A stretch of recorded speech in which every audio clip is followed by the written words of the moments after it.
was born in 1964, so all of my life I have believed I'm European. I've had everything that's given me. Freedom to travel, the freedom to live, and I've lived in France, and building relationships, not destroying relationships, is what we should be doing. So it's inconceivable to me that we would in any way separate ourselves from our nearest neighbours. And the other reasons I've actually got on here. So as I say, I feel I've been violated, my identity's been threatened. I really do not believe that it's going to be good for the economy. Well, actually that's an understatement. And also I hate the idea of creating this tax haven, this bargain basement Britain, which to me it feels like regression rather than progress. So that's why I'm fighting it. I'd had an interview with Rob Davidson, who is the co-founder along with Mike Goldsworthy for the Healthier In campaign, the Science for EU. Yeah. He actually, he and I made very similar statements regarding Aaron Banks, former backer of Leave.eu, as well as Philip Hammond, Chancellor of the Exchequer, about how he would like to see it become a Hong Kong and then a Singapore without the sunshine. I mean, what's your stance regarding the way that the Leave campaign was organised and the way it was run? Well, obviously I disagreed with absolutely everything they were advocating, but I've got to give it to them, they won. They won, and they got the lies believed, and they influenced people through fear. I mean, that's a known influencer. They used that very well, and I think that, coupled with the fact that the Remain campaign, I think, was slightly arrogant and believed it's fine. So I don't think they put enough energy into it. And I don't think they sold the benefits of the EU. It was very cerebral conversation from the Remain campaign, but it was a really gutsy conversation from the Leave campaign, and I think people voted with their gut and not their head. It is something that did come up in the interview I'd had with Rob Davidson on the same subject of when they were doing polls. I don't know whether or not it was from YouGov poll, but even when it came to Google traffic, the day after the referendum, there was a huge spike in the functions of the EU and what it covers. So it's a particularly interesting one when it came to the campaign just there. But when the result finally came out, because that was on the eve of 23rd of June going on 24th of June, what was your initial reaction? Well, I stayed up all night, and around about 4 o'clock in the morning I was feeling really anxious, but then Nigel Farage came out with a statement that sounded like they were conceding, so then I became more confident. But then at 6 o'clock, when it was announced, didn't really announced it, I literally burst into tears, and I think I sobbed. I went through the grief process. I was in shock, then I was in denial, there's a mistake. But it was the morning after, so around about 10 o'clock in the morning, and I was having friends say to me how upset they were that I set up this support group. Okay. Upset that you had established the group, or that they were thankful that you had organised the group? No, that because friends were talking to me privately saying that they were upset, but they were being attacked on their Facebook pages by friends saying, "Ha ha, you lost," and it was getting very aggressive and threatening to say that you voted Remain. That I set up a secret group so that we could talk amongst each other about how we felt without being trolled, basically. Okay. And it's grown from there, so people have invited their friends, and it's a very safe place. We've had no Leave trolls in it at all. We've been really lucky. Okay. It's all positive. And that's something that you've noticed a very significant spike in after the referendum. Was it during as well?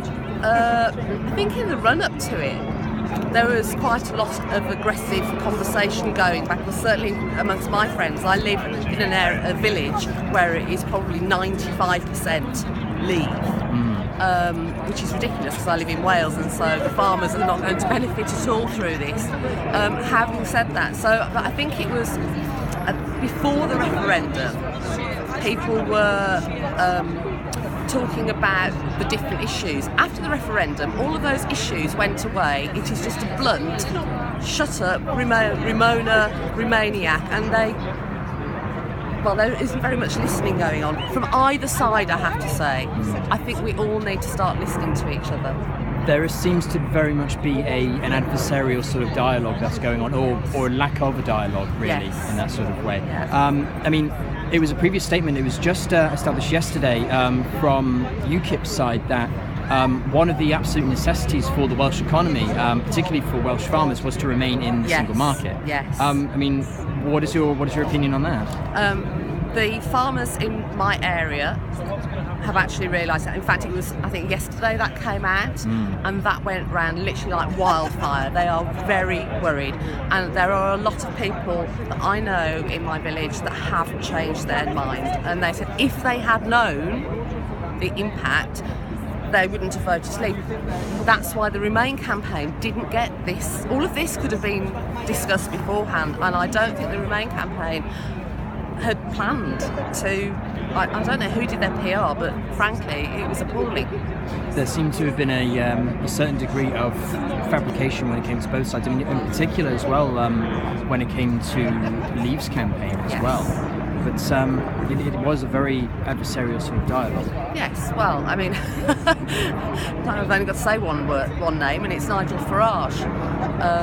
He's a narcissistic idiot as far as I'm concerned. He's stirred up xenophobia, which, okay, was probably underlying. I mean, racism is something that's always been around, but I think he's legitimised people speaking in that way now. I've just come in with a black cab driver who said, I voted out because of the immigrants coming across from Calais. That is the only reason. So they were very clever. They tapped into that fear and gave this impression of like we were overrun by these ne'er-do-wells who wanted to abuse our public services and fill up our schools, etc. And we didn't challenge that back well enough as a Remain campaign. No, definitely. I mean, one of the things that also did come out quite recently is because it's been a consistent talking point from Al Jazeera and the Telegraph as well about this idea of associate membership. One that was petitioned by Guy Verhofstadt of the Allied Liberal Democrats of the EU.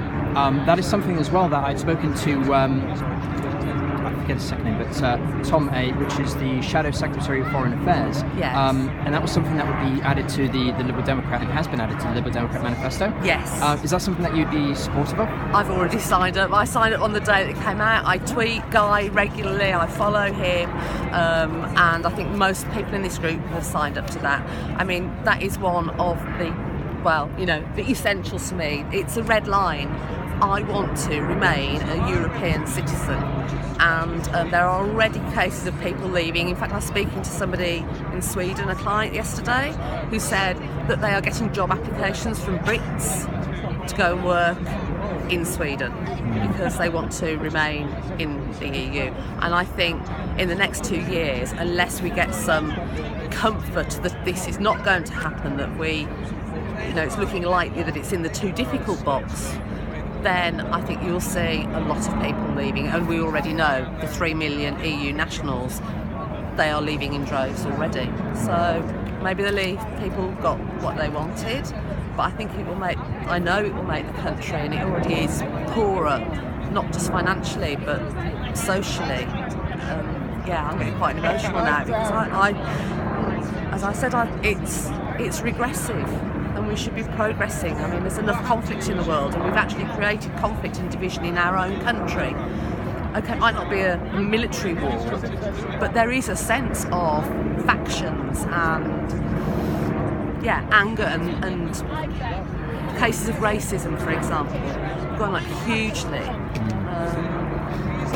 And our politicians and the media have created that. So I'm going to say very boldly now, for me, the Daily Mail, when it did the enemies of the people and the judges, and some of their images on their front pages over 2 years, if you look at them, there is a very deliberate campaign to stir up xenophobia and racism. There also seems to be this consistent narrative, in particular as well from Theresa May herself, regarding this concept of patriotism and loyalty to the state. That seems to be something that they seem to be jumping onto as well. Yeah, and we get told all the time, oh, if you want to remain in the EU, just leave. If you don't like the UK. Actually, you will find that everybody who is a passionate Remainer, it's because we are patriots, we care about our country. Again, I'll refer to this. this is what this is about. So I will always defend us if that comes up in any sort of conversation, because we want what is best for ourselves, our neighbours, and particularly for me, the next generation. And they have been, at the moment, they are being robbed of their future. And it literally is, as they say, daylight robbery. It's in plain sight, and that's why I'm fighting it. Brilliant stuff. Thank you so much for that. Okay, that's all right.